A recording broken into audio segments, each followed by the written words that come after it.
Yes, guys, it is finally back. MLB The Show Dream Cards is returning once again for 2019, or MLB The Show 19 at least. If you guys are longtime viewers of the channel, you know exactly what this series is all about. There's really not going to be any changes to the series. We're just going to do it the same way that we did it. But if you are newer to the channel, you haven't seen this series before, let me give you a quick explanation as to what goes down in MLB The Show Dream Cards. So, Dream Cards is a series that I started back in MLB The Show 16 around this time of the year, and basically I just started creating weekly videos where I talked about what cards that I wanted to see in the next MLB The Show game, and I redid it again for MLB The Show 17 because you guys liked it so much. So, here we are again, MLB The Show 18, looking ahead at MLB The Show 19, talking about the cards that we would like to see. So before I get into the cards, let me explain a couple things about the cards that I will be talking about. I am going to be talking about 4 cards in every single video. One of them will be a legend pitcher, a flashback pitcher, a legend hitter, and a flashback hitter. So 2 legends, 2 flashbacks, 2 hitters, 2 pitchers. So here is where you guys come into it. Every week I need you guys to go in the comments of the video that you're watching, and I need you to let me know which cards you would like to see in MLB The Show 19, and through those comments we'll feature some of them in the next video, and you know, the top rated comments are the ones that get the most votes, whatever, those cards are ones that we will talk about in the next episode. So if you want to see Derek Jeter, if you want to see Manny Ramirez, if you want to see Tom Glavine, I don't know, just think of any player that you would like to see, leave it down in the comments of this video, and I will try to feature as many comments in the next video as I can when we talk about those dream cards. So this series will come out probably every Tuesday around like noon Pacific, something like that. And one more thing, it's a little bit different this year because MLB The Show 18 introduced Immortals. I am gonna go ahead and just make the executive decision that I don't really want to focus on Immortals. I'm just gonna focus on single year cards. So you may see some 99 overall cards that aren't Immortals because I just kind of feel like the game works a little bit better that way. I kind of hope that they don't bring Immortals back in the Show 19. I don't, that's just like my personal opinion, so that's the way I'm gonna formulate this series. So no Immortals in this series, just single season cards. So let's get into it. The first guy that we're going to talk about is probably the player that I think most people want to see in the game, and that's Barry Bonds. Everybody wants to see Barry Bonds in the game. Think about how crazy good of a card that would be, especially if they decide to keep the 125 attributes. Barry Bonds would have 125 in many different categories. And there actually have been Barry Bonds cards in the show before, but they weren't named Barry Bonds. They were named Reggie Stalker. He was in MLB The Show 16. I think he was in MLB 15, could be wrong about that, don't exactly know, but he was definitely in MLB The Show 16.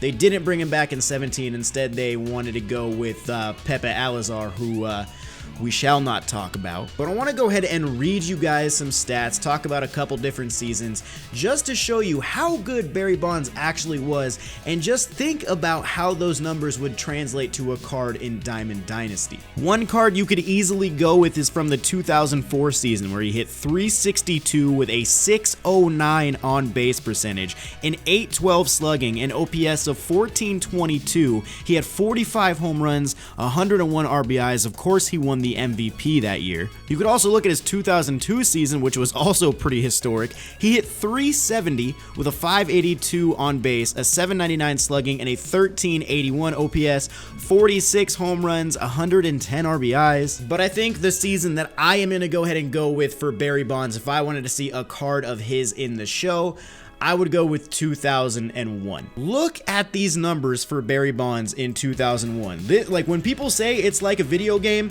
this is what they're talking about. 328 average, 515 on base, 863 slugging, 1379 OPS, 73 home runs, the single season home run record right there, 137 RBIs, 177 walks to 93 strikeouts. This man was getting on base left and right. Of course he won the MVP, of course he won the All-Star or an All-Star vote, of course he won a Silver Slugger. He led the league in 7 different categories: wins above replacement, on base percentage, slugging, OPS, home runs, walks, extra base hits. This man was unreal at the plate. And yes, I understand there's the whole steroid thing, and I get it, you know what, it's a very, very hot debate, but for me, if this is a dream card for me, I gotta see Barry Bonds in the game. Also, I know that there has been a lot of issues with Barry Bonds. He hasn't really appeared in baseball video games before. MVP had him listed as a guy named John Dowd. Like, you know, Barry Bonds has never been in a game, so this is definitely a long shot, but that's why this is called Dream Cards. Barry Bonds is a card that I would love to see. Now, also in this series, I like to try to give ratings to the players. There are certain ones where we just kind of know they should be a 99 overall, and in this case, Barry Bonds 100% is a 99 overall player. Those numbers at the plate, he wasn't a bad defender, he was actually a pretty good defender, he could run a little bit too when he actually got on base. Barry Bonds was so good, easily a 99 overall. But with those ratings, just don't read into the ratings too much. They're just, you know, numbers that I'm putting on the guys because the rating scales may change. You know, a 99 in MLB The Show 17 is a 94 in MLB The Show 18, so, you know, things change. So don't pay attention too much to numbers, but 99 Barry Bonds, that would happen. Okay, now we're going to move on to the next guy. We're going to be talking about the flashback pitcher. This is going to be somebody coming out of the bullpen. This is a guy who technically has his card already exists in MLB The Show, not The Show 18, but I want to see a 2017 Kenley Jansen flashback card. Everybody uses Kenley Jansen in The Show 18, or a lot of people do at least. He's a very, very common reliever that you will face, especially if you're playing close to high to competitive levels of gameplay. Kenley Jansen is a very common card that you'll see. 2018 wasn't Kenley Jansen's best year, but 2017, this man was on fire. He had a 1.32 ERA, 68.1 innings pitched, 109 strikeouts, and only 7 walks on the season. He had over 100 more strikeouts than walks. That's incredible. 0.746 whip, 5.8 hits per 9, 0.7 home runs per 9, 14.4 strikeouts per 9. He was 41 of 42 in save opportunities, which is a 97% save rate. He also could get a postseason card if you look at his National League Championship Series stats against the Cubs. I'm not going to go too deep into that right now, but just know that he could probably get a card based off just that series alone. He led the league in saves this year. He was 5th in the Cy Young voting out of the bullpen. That's awesome. And of course, he was an all-star. So I think this would be an all-star version of a Kenley Jansen. Now, this card does technically exist because this was actually a show's finest card in MLB The Show 17. He was one of the guys that got one, and I believe he was a 98. And I think he had like an extra pitch or something as well. But either way, Kenley Jansen would be absolutely dominant out of the bullpen. I have him listed here as a 94. Once again, it's hard to really dictate what these ratings would be, but Kenley Jansen would be an absolute beast. A flashback version of him would be so good. I want to see this card in the Show 19. All right, back to the offensive side of the board. We are going to go ahead and talk about the flashback hitter for this week. So there was, or MLB The Show has kind of had an issue, and I guess it's not technically its fault because it's just modeling the cards after real players, like it's using real cards and stuff.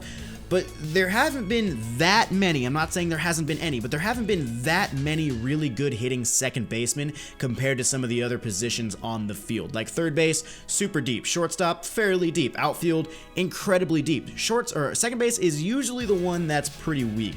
That's why I want to see a card either return or come back in a new version, and I want to see a flashback Ian Kinsler. So there was a flashback Ian Kinsler in MLB The Show 17.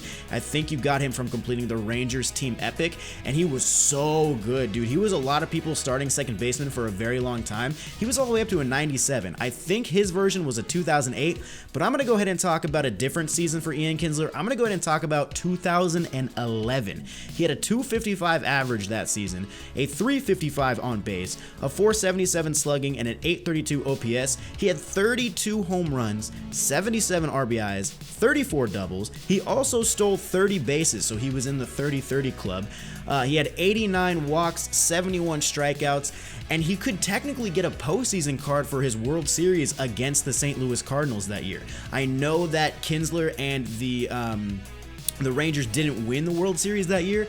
David Freese, of course, had his moments, but he still played individually very, very well, and he could get a postseason card. I think this would be nice to add a little bit more depth to second base. So Ian Kinsler, I would love to see him get a postseason card in MLB The Show 19, and I think he would be actually pretty usable. He's got a nice swing in the game. Okay, last but not least, new legend that I would love to see in MLB The Show 19. This is actually going to surprise some people because the card that I always say that I want to see the most in the next MLB The Show game is Randy Johnson. Everybody always asks, what do you want to see? It's always the big unit for me. Like, I got Vlad this year. That was the guy I wanted more than anything. So now, like, yeah, I want Randy Johnson. But this dream card is not going to be Randy Johnson. We could talk about the big unit later on. We don't want to talk about all the big guys in one episode. We're going to spread them out a little bit. Not that this guy isn't a big guy, because this is one of the greatest pitchers of all time. I want to see Greg Maddux. Greg Maddux was an incredible pitcher. His track record just speaks for itself. If you ever want to be amazed at what a pitcher can do, go to Baseball Reference and just look up and down in the 90s at what Greg Maddux did with the Braves. He was incredible. The season that I would model this card after would probably be 1995, although you could go 93, you could go 94, you could go 96. Either way, Greg Maddux was incredible. This season, I think, was probably his best. So Greg Maddux had a 1.63 ERA in 209.2 innings pitched, 181 strikeouts to only 23 walks. Oh my God, that's crazy. 0.811 whip, 6.3 hits per nine, 0.3 home runs per nine, 1.0 walks per nine, and 7.8 strikeouts per nine. He had 10 complete games that year. 3 of them were complete game shutouts. 10 complete games. This dude went the distance every time he was out there, and he still only pitched 209 innings. Not that 200 innings is a little bit, but 209 innings with 10 complete games, that's a lot. He was an all-star that year. He won the Gold Glove for the pitcher position. He, of course, won the Cy Young. He was 3rd in the MVP voting, and he led the league in 10 different categories, dude. ERA, WAR, wins, whip, walk per nine, innings pitched, complete game shutouts, strikeout to walk ratio, home runs per nine, you name it. Greg Maddux probably led the league in 1995. This guy was absolutely incredible. In my opinion, it's not even like, it would be honestly like disrespectful to not give him a 99 overall card in the show 19 if he were to make his way into the game. He probably would be an immortal if he was in the game, but yeah, Greg Maddux definitely needs a 99 overall next year. I would love to get that card. He would be so hard to hit. So there you guys go. Those are my 4 dream cards for episode 1 going into MLB The Show 19. Remember, go down in the comments. Let me know who you want to see in MLB The Show 19, and I will feature some of your guys' comments in the next episode of Dream Cards, which should be like Tuesday or so. And I'm serious, guys. Go down there because we talked about some dream cards last year that ended up actually being in the game, like Garrett Richards was a dream card last year, that flashback Gio, of course Vlad. I'm not saying they necessarily took them from this series, but hey, you know, they've said that they've watched my videos before, so you know, just saying. So leave your comments down there, guys. But thank you so much for watching. Drop a thumbs up on the video if you enjoyed. Subscribe to the channel if you're new. I'll see you guys in the next one. Peace.